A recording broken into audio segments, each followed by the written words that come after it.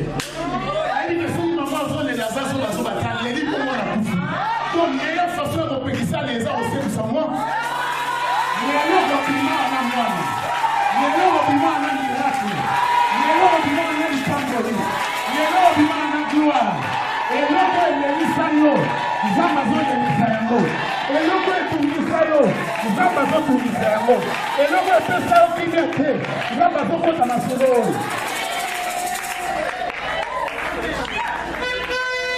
Oh Dieu.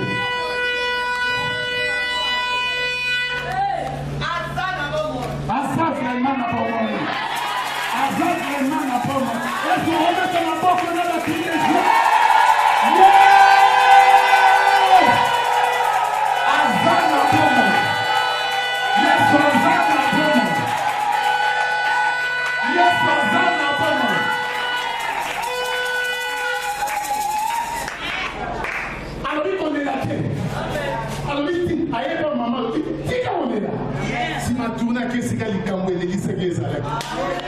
Sois à fin.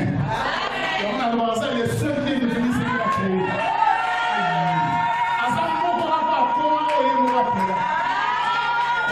Akenda, Asimba Seki. Dès qu'Asimba Seki, il va te dire que le Boba Kundabatele. Naomo Nanzamba Zoko Telekamu. Il a dit que ce matin, on a un jour bandé comme la journée de louange. Alors, on a dit que le matin, on a eu. Et vos 4 ans. Et vos comme la journée de louange. Oh non,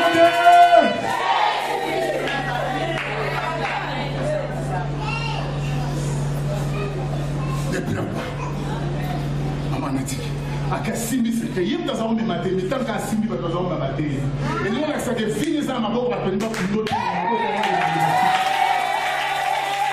Fini ça, ma boue, on va tenir pour l'autre. Mais ça, ma boue, on va tenir pour l'autre.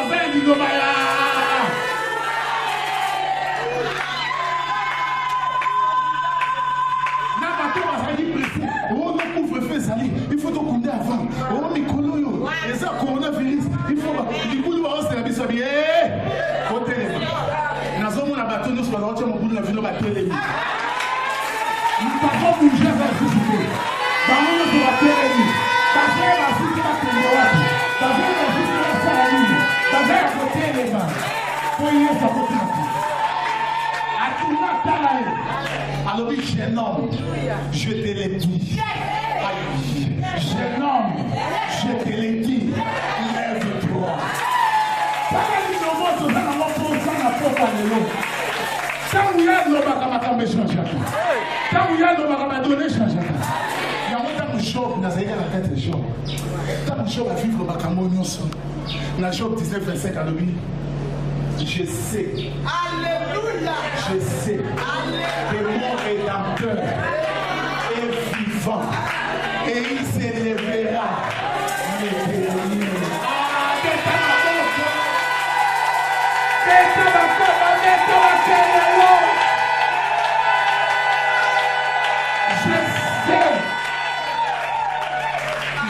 sais. Ça, c'est l'espoir que Dieu donne. Il parle dans le cœur de quelqu'un. Il n'a pas encore dit des mots. Tous nous serons critiqués, mais dans 4 nous serons gâtés. Dans le ciel. Dieu va faire à travers le roi des gloires. L'amour à sa fin. L'amour à sa fin. Maintenant, quelle attitude essayez-vous adopter pendant ces moments difficiles?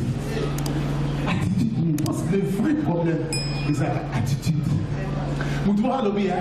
Nos attitudes, plus que nos aptitudes, déterminent nos attitudes.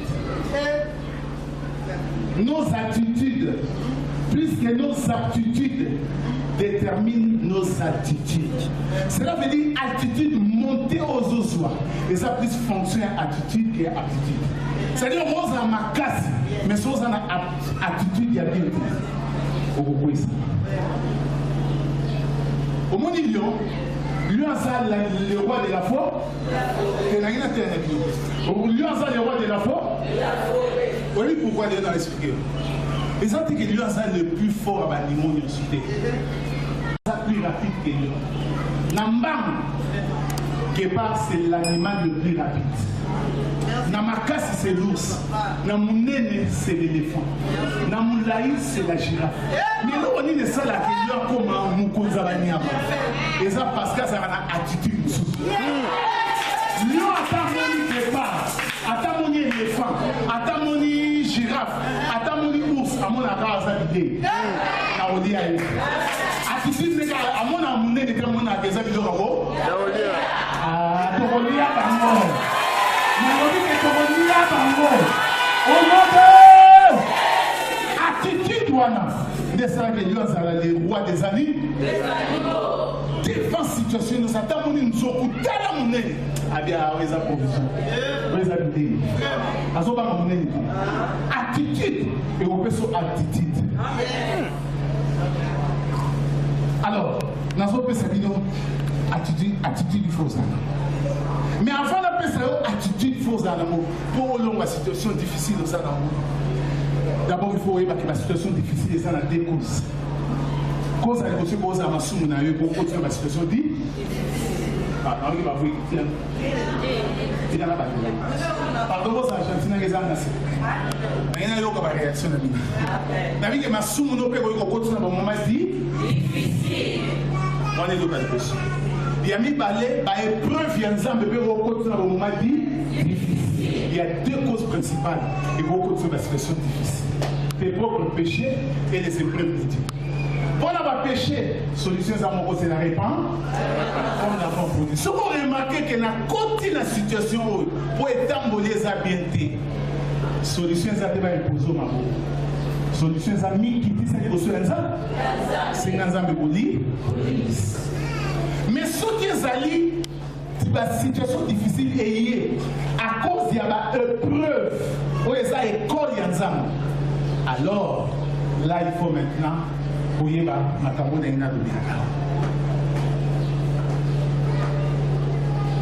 qui est allé juste épreuve, les offert traverser ma situation difficile, il faut que tu gardes la foi. Et Seigneur, il y a de la condiment. Dans l'église, il y a condiment. En français, la foi. Très important. Parce que sans la foi, nous devons recevoir sans Zambé à santé. Il faut que ceux qui s'approchent de Dieu croient que Dieu existe et qu'il est le rémunérateur de ceux qui le cherchent. Il y a un alingio qui est Nzamba Zali. Mais à Simbi salaire pour foutre un mouton à Zolukaï. Si on est un maman, on va compter qu'à prendre un Nzamba et que salaire n'a pas Zali. Alors, et ça, il faut booster la foi. Et, il faut chuter pour te prier. Meilleure façon, il y a qu'à garder foi, il y a qu'à booster foi. Et ça, on croit dans la bonté à Nzambe.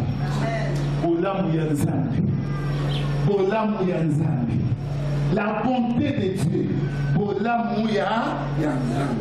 Gardez foi. Mais pour garder foi, il faut qu'on dise que Nzamba Zamala. Quelle que soit la situation, dis-toi que Dieu est bon. Et dans sa bonté, il ne permettra pas que cette épreuve dure éternelle. De toutes les façons, et ça, l'épreuve mourut des arrêts éternels. Épreuve, nous sommes dans les eaux, et on a des choses.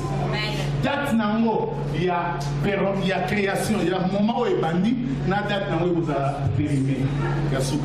Et ça, on va kiss. Et ça, on va dire qu'on est sur la conserve de somba. Et ça, toujours la date de création, la date d'expiration. Et bref, nous sommes dans les ça a des bandeliers, et ça rappelle la soupe. Mais nous avons un lobby de l'obate, yenda zali et bandelier et souka. Il faut que tu crois à la bonté de Dieu. La bonté de Dieu se confond avec sa grâce. Bonté ensemble, et ça instrument de expression et grâce. Vous avez dit grâce souvent ça injuste. grâce à la injustice, et grâce à choka. Injustice à grâce à un sens, permettez cette expression. Cela veut dire que bateau bazo monayo, Danet Joseph, a comme premier ministre d'un pays étranger. Un, Azali la formation et sécurité pour son poste là. Deux, Azali étranger. Trois, Azali esclave. Mais Zamba sali grâce à comme deuxième personnalité dans Boka Papa. Ça c'est la grâce. Et s'exprimer la bonté. Si il faut choquer Batumoussou, Batumio son grâce est choqué. Mais ça bateau Bakansa, il a fallu occuper place. Et on a bien été dans la vie. Bateau son grâce est choqué.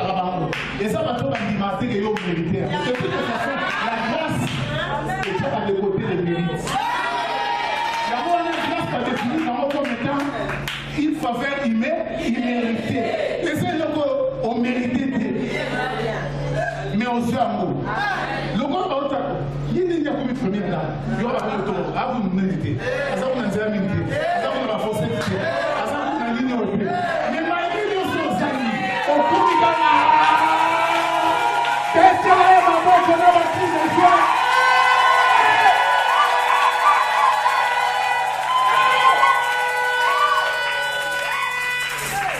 Allez nous regarder dans la talente.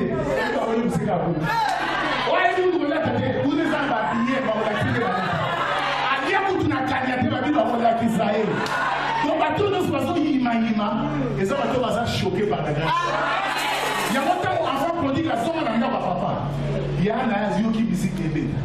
Et si quand nous sommes grâce à ça, maintenant que si la musique est bête. Et si quand nous sommes grâce à ça, maintenant que si la musique est bête. Alors la musique est bête. Na on dit na kano musique est bête. Na on dit na kano musique est bête. Na on dit na kano musique est bête.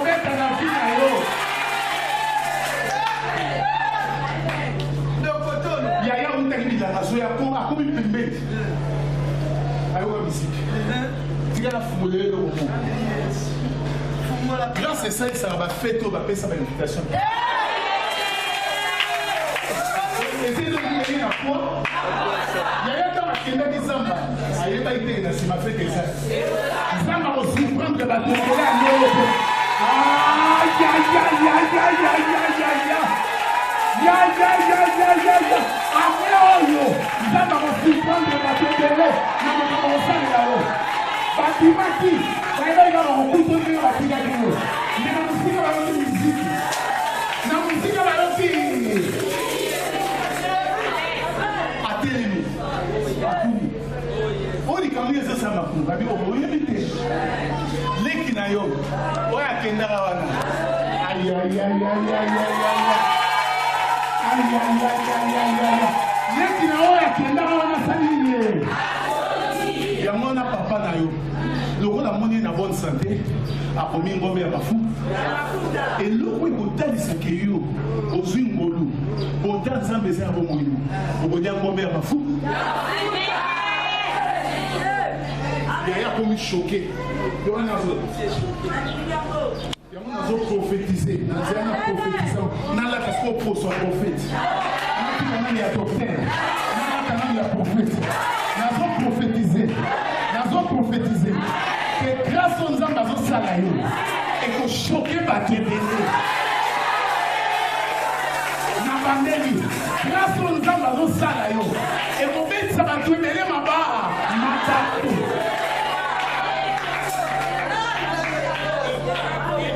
Quand on va comme dans une salle de l'exercice. Tellement le vite. Non, on compte à route dans la route. Non, on compte à ce pas en moto. Attends au quotidien. You can see fête de bandaki 100 € aussi la 100 €. Il y a aussi des fêtes de bandaki 100 €. Et on compte à la poyo yete. Na bandeli. You can see fête de bandaki 100 €. Et on compte à la poyo yete. Oya te. Ozala te. Oninga te. Oninga te. Nous avons changé un mot à Zalaté. 500 millions de dollars.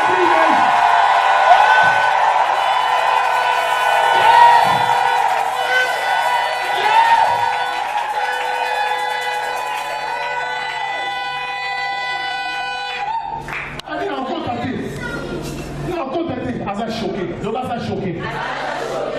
Vraie grâce na vie à Moudou. Et Chokagaba.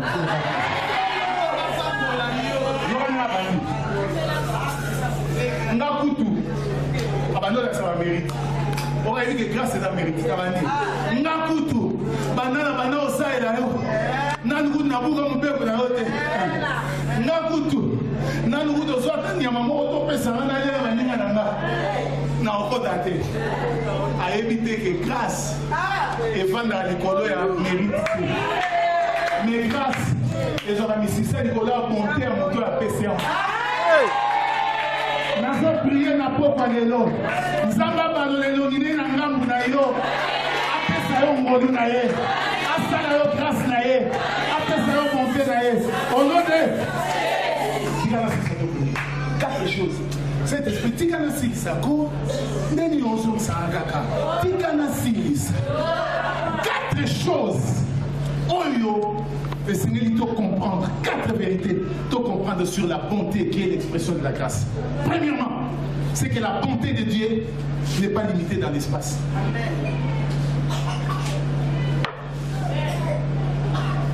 Bonté en Zambie est limitée dans l'espace. Et nous acceptons que les touchara va tomber, les choses en assis dégradées. Quel que soit si cause là, quel que soit si cause là, bonté en Zambie est partout. Psaume 33,5. Les tristes vont voyager là. Psaume 33,5. Parce qu'il faut la baisser dans la version. Et donc, la dimension frère sur la bonté, c'est que bonté en Zambie est la limité de l'espace. Psaume 33,5. Psaume, nous devons atteindre 33,5. Psaume. Et là, c'est une zèbre. Il y a Daoud. 33. 5. Oui, lisez Isaac. Psaume 33, 16. 5. Psaume 33, 5. Il aime la justice et la droiture. La bonté de l'Éternel en plus flatteur. Bonté en Zambie est tombée dans ma belle mobi. Et tombée dans ma belle. Et tombée dans mon qui. A tous en a katakokombe. Et vous localisez. Et ça dit que nous, il touche à la bombe. Pour qu'on soit frère, je dis que j'aime beaucoup. Ouais, il m'a révisé un sominga à la Jalita. Alors, on peut se dire que c'est choquant dans le Kassabien. Attends, fan de la Massina. Zamba est bien. Puis, si vous avez un point compliqué. Mais n'a pas de raison, mais pour compter à Zambé, ils ont limité l'espace. Ils ont rempli mon kilimobile. Et ça, on a mon routine avec. Et ça, on a un gamanzo. Et ça, on a un pakatambam. Et ça, on a un ton maman Nicolas cimetière. Grâce à ça, mais ça capable de nous changer la pièce. Est-ce que vous avez un deuxième vérité sur la grâce, qui est l'expression de la bonté, qui est l'expression de la grâce, c'est que la bonté de Dieu n'est pas limitée dans les temps. Ils ont limité dans temps. Isaac, mon fils, Éden, 103, Psaume 103, verset 17. Ils ont limité dans temps. Verset 17. Verset 17. 1. Mais la bonté de l'Éternel dure à jamais pour ceux qui les craignent. Et sa miséricorde pour les enfants de leurs enfants. Dure à jamais. À jamais. À jamais, nous avons un temps où nous les gens ont commis exempté, commis privé de la bonté en Zambie. Vous avez une fille, ça va âge favorable par exemple pour la bonté. Par exemple, moi, si tu maman Bobo Tabanda, 13 ans, 14 ans, cela dépend. Si la ménopause précoce, peut-être à 40 ans, 45 ans et tout.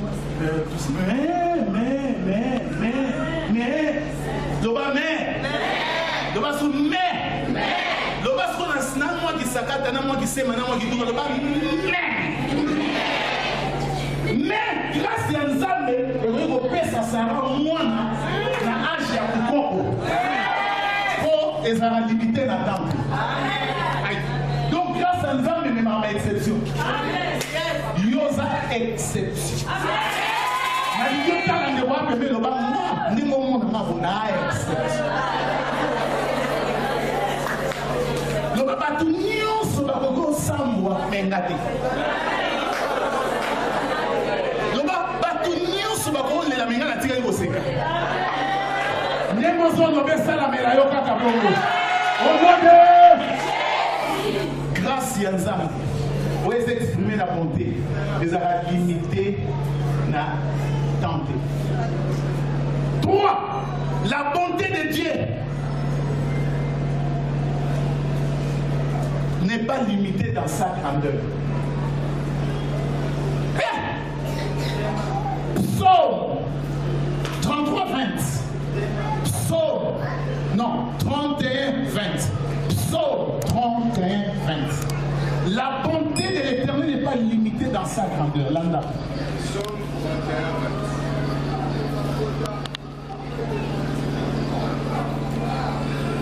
Dieu le protège sous l'abri des cafards contre ceux qui les persécutent. Tu le protèges dans ta tente contre la lame qui les attaque. Ça va bien, ça va bien. 31. Psaume 31, 20. Oui. C'est ça. Relis encore. Voilà. Oh, combien est grande ta bonté. Voilà. Mais à moi, dans le ça 19, coup des ans 19. Bandé dans Isaac. Et ça, il n'a pas tiré de chair. Ta bonté que tu tiens en réserve pour ceux qui te craignent. Bandé, papa, il y a un ligne. Oh, combien est grande ta bonté. Oh, boni bonté des amis, mon aîné. Que tu tiens en réserve pour ceux qui te craignent. Oh, le bon mis en réserve. On a battu papa Malayo. Que tu témoignes à ceux qui cherchent en toi leur refuge. Oh, le tato la carré, papa to baluka na kati na yo e bomba melo na ba. Ba lui bonté na eza munene. Atia ngo na réserve pour la bateau ba bange, pe pour la bateau ba yaka ko lukali. Eza munene. Et nous la sakandenge to ya na été to za combien. Cameraman balaye na image ya baza. Ndenge to za mutu na mutabo so quantité ya bonté ici. L'obé ça tellement monnaie. Et donc l'obé ça tellement monnaie. L'obé a aussi 40 par ya bonté mutabo bima sans bonté azali. Oh ça tellement. Ah bétela Yesu maboko maintenant. Bonté ça tellement monnaie. Et ça nous voit au il est tellement ya qu'il pose na zaina retard. Kasi bonté Nzambe nyo sa sili sia mo. Ngana kota bole yo kota na kanda ya Nzambe. Soki oye, quel que soit Eroboya, bonté ça tellement monnaie. Abondé mon rapport dans bateau, avec qui tient en réserve. Donc, bonté Nzambe pomba par la réserve stratégique. Et enfin, 4. La bonté de Dieu n'est pas limitée dans sa fréquence. Dans sa fréquence. Fréquence, c'est la type à temps où il s'est la mélanie. Bonté Nzambe eza périodité exact en Lamentation 3 22 23. Lamentation 3 22 23. Lamentation 3 22 23. On a besoin de commenter l'état notamment. Balobi bonté Nzambe eza limité dans la fréquence. Eza la périodicité, annualité, mensualité, quinquennalité, décennalité, centenaire to cinquantenaire, phénoménalité. Isaac, moi, Lamentation chapitre 3, verset 22. Voilà. La bonté de l'Éternel ne sont pas épuisées. Pas bonté, ses compassions ne sont pas à leur terme. Elles se renouvellent chaque matin. Elle se renouvelle après combien d'années? Après combien de décennies? Après quelle période? Après 15 ans? Alors, la fréquence n'a pas été donc, tout le monde est tani. Attends pour toi, les toits de la Ginzala. So, il y a tout le monde est tani. Mais le bac est monté les arrêts.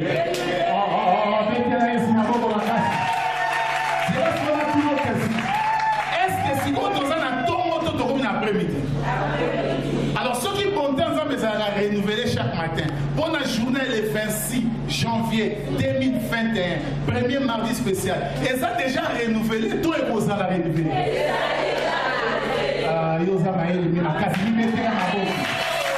Donc, si on a Osa na se à monter et révéler à ça. Amen. Tika mawaya tata. Et localiser au place. Tika ngolu ya mkolo. Il y a un bishop qui est dans une situation difficile à vivre dans la condition de démon. Pour la aussi, ça veut ça sur la ligne, appelle ça Job 40 10. Isaac 46. Total année, il a un peu de bas. Il m'a camé ça avec quelque chose. Oh, yes. Oh, yes. 10.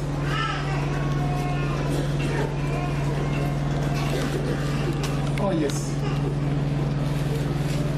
Job 42, verset 10. L'Éternel rétablit Job dans son premier état. Quand Job y priait pour ses amis, et l'Éternel lui accorda le double de tout ce qu'il avait possédé. Double, le bas double. Bonjour, Zabilo, mi parle. Au bout de ça, il mange, mi parle. Donc, on a permis d'avoir au maire double. On a dit. Il y a ça de rappeler mère double. Soit tout